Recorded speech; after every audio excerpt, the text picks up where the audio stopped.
현대에 이르러 사람들의 생존 가능 수명이 100세로 연장됨에 따라 노후가 상당히 길어지게 되었습니다. 노년기는 제2의 인생이라 할 정도로 의미 있는 기간이 되었습니다.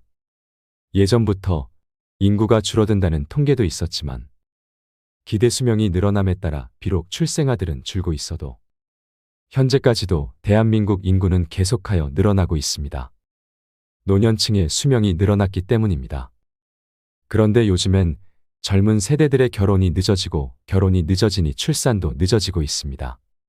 산부인과에 가도 30대 초반의 임산부면 어리다고 할 정도입니다. 내 자식이 애를 키우고 한창 바쁠 시기에 부모들은 자식들의 케어를 받지 못하거나 오히려 맞벌이하는 자식들의 육아를 도와주며 힘들게 지내고 있습니다. 즉, 자식들이 40대일 때는 손자, 손녀가 유년기라 바쁘고 자식들이 50대일 때는 손자, 손녀가 중고등학생 혹은 대학생이라 학원비, 입시 문제, 등록금으로 이래저래 바쁘고 여유가 없습니다. 그리고 요즘에는 캥거루족이라 불리면서 손자, 손녀들이 결혼도 안 하고 부모 집에 붙어 있죠. 내 자식들은 60대가 되어도 캥거루족인 결혼 안 하는 자기 자식들을 또 돌봅니다. 예전 같으면 자식이 50대가 되면 손자, 손녀가 어느 정도 자라고 독립하여 그들의 부모를 케어할 수 있었습니다.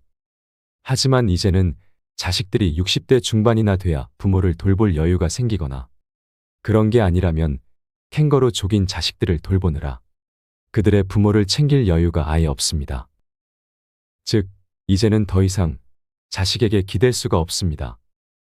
누구에게 기대지 말고 혼자 살아야 한다는 뜻입니다.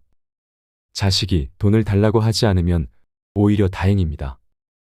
수명은 길어졌고 누구의 도움도 받을 수 없는 대한민국의 장년층은 어떻게 100세까지 살아가야 할까요? 이에 노후를 어떻게 하면 행복하게 보낼 수 있을지 5가지를 말씀드리려 합니다. 첫 번째, 작은 돈이라도 베풀고 생색내지 마라. 각자 처한 상황에 맞게 작은 돈이라도 종교시설이든 고아원이든 어디든 간에 조금이라도 꾸준히 베푸는 것이 좋습니다. 그런 베품은 나에게 복이 되기도 하고 나에게 오지 않으면 내 부모나 자식 등 주변인에게 복이 갑니다. 돈의 생리는 세상에 멈추어 있으라고 탄생한 것이 아닙니다. 돌고 도는 것이 돈의 성질이며 돈의 성질을 파악한 진짜 부자들은 돈을 손에 쥐고 있지 않고 흐르게 만듭니다. 기부도 많이 하고 남들을 많이 돕습니다. 조용히 기부하는 사람도 많습니다. 단순히 다른 사람에게 잘 보이려고 그런 행동을 하는 것이 아니라는 뜻입니다. 돈의 성질과 세상의 원리를 파악한 진정한 부자들은 보이지 않는 에너지와 기운을 믿고 본인의 돈을 과감하게 기부합니다. 왜 그럴까요? 그렇게 기부하고 베풀면 그 돈 이상의 가치가 다시 본인에게 돌아오는 것을 경험적으로 느꼈기 때문입니다. 다만 유의해야 할 것이 있습니다. 베풀고 나서 생색을 내거나 대가를 바래서는 안 됩니다. 선행을 베풀고 나의 행동을 알아달라는 것은 오히려 역효과가 나기도 합니다. 예전부터 내려져 오던 기독교, 불교 등 각종 종교에서나 지혜로운 성인들이 남에게 베풀면 복이 온다고 하는 것은 그냥 하는 말이 아니며 또한 대가를 바라지 말라는 것 또한 다 된 밥에 코 빠뜨릴 수 있음을 알고 하셨던 말씀인 것입니다. 이 세상은 혼자서는 살 수 없고 나 혼자만 잘 살 수도 없습니다. 내가 잘 되면 다른 사람도 잘 되고 다시 다른 사람이 잘 되면 내가 잘 되는 구조로 되어 있습니다. 모든 것이 실타래로 다 연결되어 있는 것입니다. 따라서 내가 베풀면 그 복이 결국 나에게로 온다는 것을 깨우친다면 각자 본인의 사정에 맞게 베풀고 사는 것이 얼마나 현명한 일인지 알게 될 것입니다. 두 번째, 배워라. 배우면 남도 주고 나도 득이 된다. 기억력 감퇴보다 중장년층의 진짜 문제는 공부하지 않는 것, 창의적인 생각을 하기 위해 노력하지 않는다는 것이라는 겁니다. 나이가 들면 유동성 지능이 떨어져 기억력이 예전보다 못함을 느끼는 것이 사실이지만 지식이나 경험에 의한 결정성 지능은 올라간다고 합니다. 어느 대학 컴퓨터 관련 정보처리과에 60대의 나이로 입학한 컴맹인 분이 계셨었습니다. 1년 정도는 수업이 이해가 되지 않아 질문을 여러 차례 반복하고 같은 부분 복습에 너무 많은 시간을 들이는 모습을 보고 주변 학생들이 딱하게 생각했는데 젊은 학생들이 연애, 게임, 모임, 여행 등 여가 시간을 보낼 때 그분은 틈틈이 학과 공부를 열심히 하였고 결국에 장학금을 타게 되었습니다. 연륜에서 나오는 경험, 상대적으로 많은 시간 꾸준한 관심이 있었기에 가능한 일이었고 주변에서는 이 60대의 학생이 장학금을 타고 달라진 모습을 보며 많이 놀랐다고 합니다.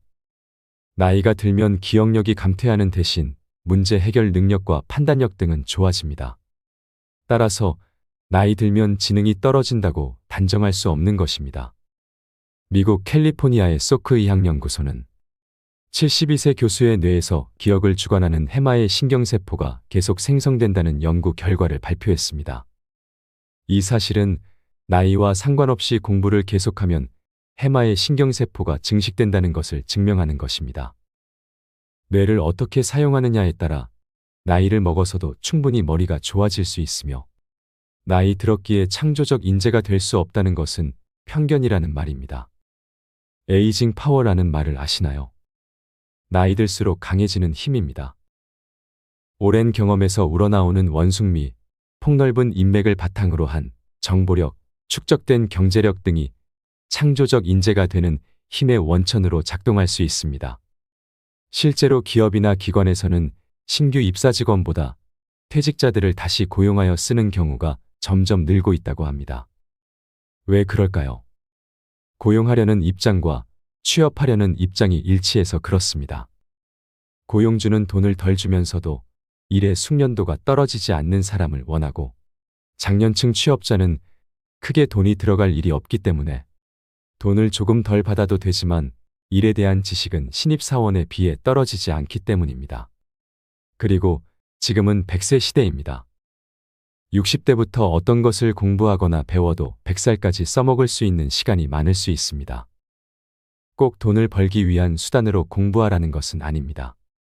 공부를 하면 세대 간의 대화거리도 많이 생기고 뻔한 잔소리가 줄며 식상한 대화도 줄어듭니다. 자식들이나 손주들에게도 교양 있는 부모의 모습을 보여준다면 그보다 더 좋은 일은 없을 것입니다.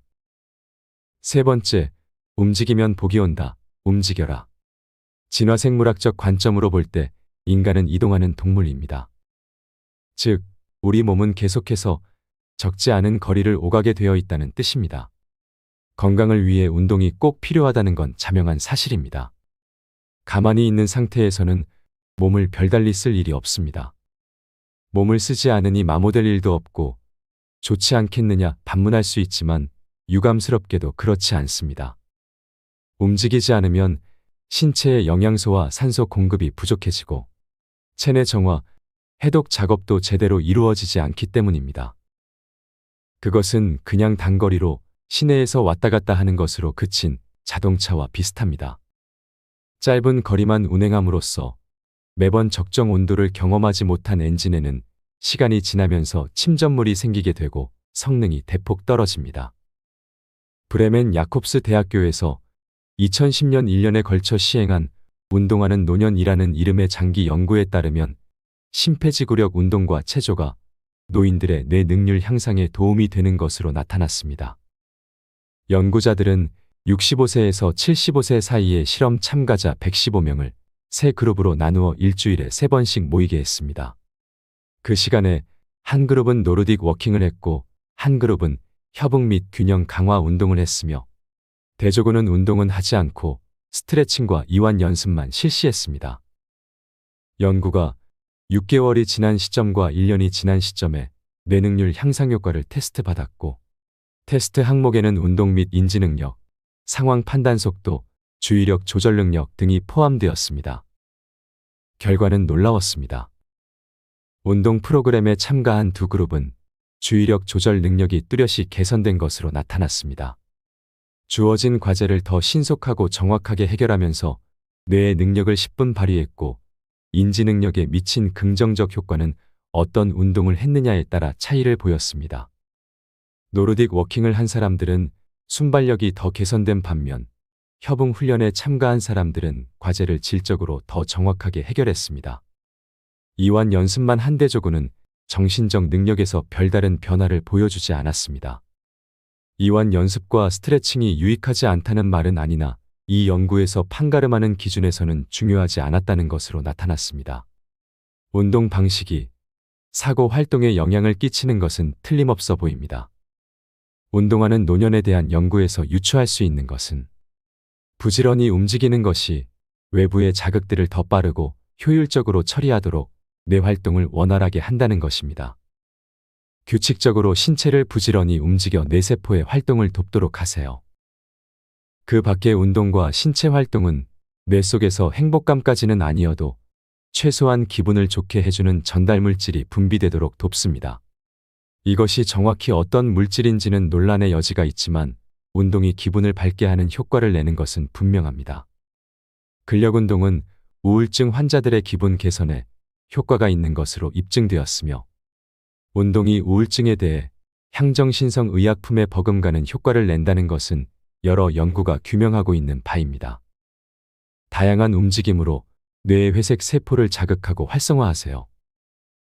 네 번째, 현재에 만족하라. 관점을 바꾸면 세상이 달라진다. 사람의 욕심은 끝이 없습니다. 우리는 이미 모든 게 족하고 아무것도 바랄 바가 없는데 무언가를 찾아내서 괴로워합니다. 우리가 각자의 삶에 만족 못하는 원인 중 하나가 비교입니다. 우리는 나와 누군가를 비교하고 나에게 없는 것을 잘 찾아냅니다. 중국과 인도 사이에 위치한 부탄이라는 나라의 국민 행복도가 높은 사실은 학계에서도 널리 알려져 있습니다. 그다지 여유롭게 생각되지 않는 생활이라도 많은 국민들이 만족하다고 느끼는 건 그들에게는 비교하는 대상이 없기 때문입니다. 부탄에서도 일부 사람은 그들의 삶에 만족하지 못하는 경우가 있다고 하는데 그 사람들은 대체로 해외 유학 경험자라고 합니다. 유학을 할 수 있는 정도이니 다른 사람들보다 경제적으로 여유가 있는 편입니다. 그래서 유학 전까지는 충분히 만족한다고 합니다. 그런데 내가 가지고 있지 않은 것이 있다는 사실을 깨닫는 순간부터 만족하지 못하게 됩니다. 이것이 중요한 포인트입니다. 다른 것과 비교하기까지는 만족하고 행복하다고 느꼈는데 비교한 순간 만족하지 못하고 행복하지 않게 느낍니다. 그러나 실제로 나는 아무것도 바뀌지 않았습니다. 아무것도 바뀌지 않았으니 여전히 만족하고 행복해야 할 텐데 외부의 조건이 가만히 내버려두지 않습니다. 정말로 불행한 이야기입니다. 비교하는 습관이 있는 사람이 무엇이 불행한가 하면 끝이 없다는 점입니다. 세상에는 대단한 부자, 대단한 미남미녀, 대단한 천재와 같은 사람이 있습니다. 하지만 작은 비교를 할 때는 그런 존재를 깨닫지 못합니다. 저 사람 수준에 도달하면 최고라고 생각하다가 실제로 그 수준에 도달하면 한층 더 높은 산이 솟아있다는 사실을 깨닫습니다.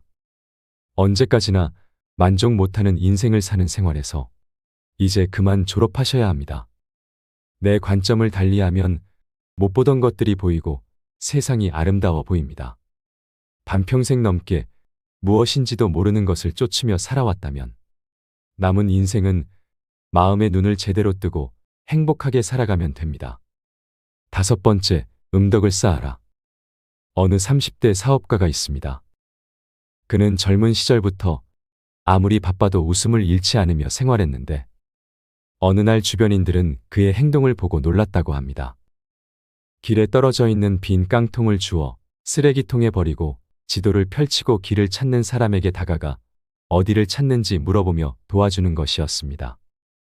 나중에 사람들은 왜 굳이 그렇게까지 하냐고 물었다고 합니다. 그러나 그는 하고 싶어서 하는 거라며 웃으면서 왜 그냥 지나쳤는지 나중에 후회할 것 같아 그렇게 하고 싶었고 다소 시간은 들지만 기분이 상쾌하면서 일도 잘할 수 있고 효율도 좋아진다고 합니다. 약간의 시간과 품을 아껴서 나중에 후회나 죄책감에 시달리기보다 훨씬 현명하고 좋은 일이 아닐까요? 그의 방법은 우리도 받아들일 수 있습니다. 왠지 그렇게 하는 편이 좋겠다고 느끼는 일은 생각하기 전에 행동에 옮기시기 바랍니다. 50대 혹은 60대에 들어선 사람이 인생 후반을 멋있고 기분 좋게 보내기 위해 필요한 것은 쓰레기가 떨어져 있으면 부하 직원이나 젊은 사람에게 주우라고 소리치는 일이 아닙니다. 또 아무도 주우려고 하지 않는 세상을 탓하는 일도 아닙니다. 내가 솔선해서 줍는 것입니다. 특히 남이 보고 있지 않아도 행동하는 것이 중요한데 이를 음덕이라고 합니다. 경험을 해보면 느낄 수 있는데 다른 사람 모르게 좋은 일을 하면 기분이 상당히 좋습니다. 특히 화장실이나 세면대 등의 물기를 닦거나 깨끗이 하는 일은 효과 만점입니다. 될 수 있으면 하고 싶지 않은 일을 함으로써 마음의 제한에서 자유로워질 수 있습니다. 대기업 경영자나 성공한 사람 중에 아침에 제일 먼저 화장실 청소를 하는 사람이 적지 않습니다. 아무도 보지 않은 곳에서 혼자 묵묵히 화장실 청소를 하고 있으면 마음속을 뒤덮고 있던 안개가 말끔히 걷히듯 뭐라 말할 수 없는 상쾌함이 온몸을 휘감는다고 합니다. 남에게 존경받고 싶으면 먼저 내가 나를 존경할 수 있는 행동을 하십시오. 50대, 60대부터 쌓아가는 음덕은 대단히 큰 가치가 있습니다. 마지막으로 법륜 스님의 좋은 말씀을 들려드리겠습니다. 내일 죽어도 후회 없는 인생을 살라는 내용의 말씀입니다. 잘 들어보시기 바랍니다. 어떤 분이 매우 고생한 끝에 성공했습니다. 그런데 그 성공의 기쁨을 제대로 누리기도 전에 그만 병이 났습니다. 병원에 가니까 안말기라 1년밖에 못 산다는 겁니다. 주위 친구분들이 고생 많이 하고 겨우 성공했는데 시한부 인생이라니 정말 안 됐다 하며 병문안을 가서 환자를 위로했습니다. 그런데 그중 한 분이 병문안 후 돌아가는 길에 교통사고로 그 자리에서 돌아가셨습니다. 그러니까 돌아가신 분의 입장에서 보면 자신은 하루밖에 못 사는데 친구가 1년밖에 못 산다고 안타까워하면서 위문한 셈입니다. 이처럼 우리는 한치 앞을 모릅니다. 다른 사람의 죽음을 걱정하다 바로 자신의 죽음에 맞닥뜨릴 수도 있습니다. 사람은 죽는다는 건 누구나 다 알지요. 하지만 무의식에서는 자신은 영원히 살 것 같습니다. 그러다 죽음이 눈앞에 닥쳤을 때 비로소 우리 삶이 영원한 게 아니구나 하는 것을 현실로 받아들입니다. 제가 처음 죽음이란 걸 생생하게 경험한 건 중학교 때였습니다. 같이 자취하던 후배가 자전거를 타고 가다가 넘어졌는데 작은 돌에 머리를 부딪혀서 갑자기 죽었어요. 굉장한 충격이었습니다. 멀쩡하던 아이가 아주 잠깐 사이에 시신이 되었으니까요. 또 제가 중고등학교 때 몸이 아주 약했습니다. 100m 달리기만 해도 온몸에 파랗게 반점이 생기고 하늘이 노래져서 쓰러질 정도였어요. 몸도 허약한 데다 우리 스님이 제가 단명할 거라고 어머니에게 이야기하셨기 때문에 늘 그 말씀이 마음에 남아 있었습니다. 스님께서 몇 살까지라고 얘기는 안 했지만 단명한다면 40 전후이겠구나 하고 혼자 생각했어요. 그런데 그게 두려움이라기보다는 굉장히 열심히 사는 계기가 됐습니다. 다른 사람은 7, 80 사는데 나는 40 이내니까 남보다 두세 배 더 열심히 살아야겠다.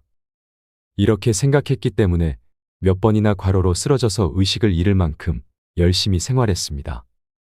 그런데 40이 넘어도 살아있으니까 살 만큼 살았다는 안도감이 들면서 그때부터는 조급함도 없어지고 편안해졌습니다.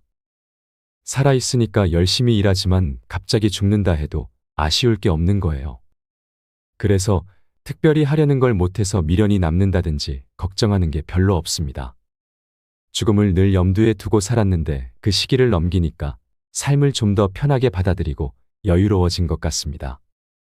어떤 분이 1년밖에 못 산다는 시한부 인생의 판정을 받았을 때 본인이나 주위 사람들이 범하는 오류는 1년밖에 못 살기 때문에 괴로운 것이 아니라 1년밖에 못 산다는 생각에 사로잡혀서 괴롭게 살다가 아까운 시간을 다 보내버린다는 것입니다. 그러므로 인생에서 하루를 산다, 이틀을 산다, 한 달을 산다, 1년을 산다는 게 중요한 게 아닙니다. 만약 1년밖에 못 산다면 죽음에 사로잡혀서 괴로워할 게 아니라 하루하루를 남보다 10배 더 행복하게 살면 됩니다. 그동안 남에게 신세진 것도 갚고 칭찬 못했던 것도 좀 해주고 영원히 살 것처럼 움켜쥐었던 것도 베풀고 이런 식으로 1년을 정말 기쁘게 산다면 그게 남은 인생을 정말 잘 사는 겁니다. 우리는 영원히 살 것처럼 생각하기 때문에 오늘 하루를 허투루 보내지만 죽음의 순간은 언제 올지 알 수 없습니다. 그러니까 오늘을 마지막처럼 최선을 다하다 보면 내일 죽어도 후회 없는 인생을 살 수가 있습니다. 오늘은 노후를 행복하게 보내는 방법과 법륜 스님의 내일 죽어도 후회 없이 인생을 사는 법에 대한 이야기를 해드렸습니다. 여러분들에 대한 이야기도 댓글로 많이 남겨주시고 영상 공유도 많이 해주세요. 이 영상이 조금이나마 여러분의 삶에 활력이 된다면 좋겠습니다. 여러분들의 행복한 노후를 응원합니다. 이상 노후의 철학이었습니다. 감사합니다.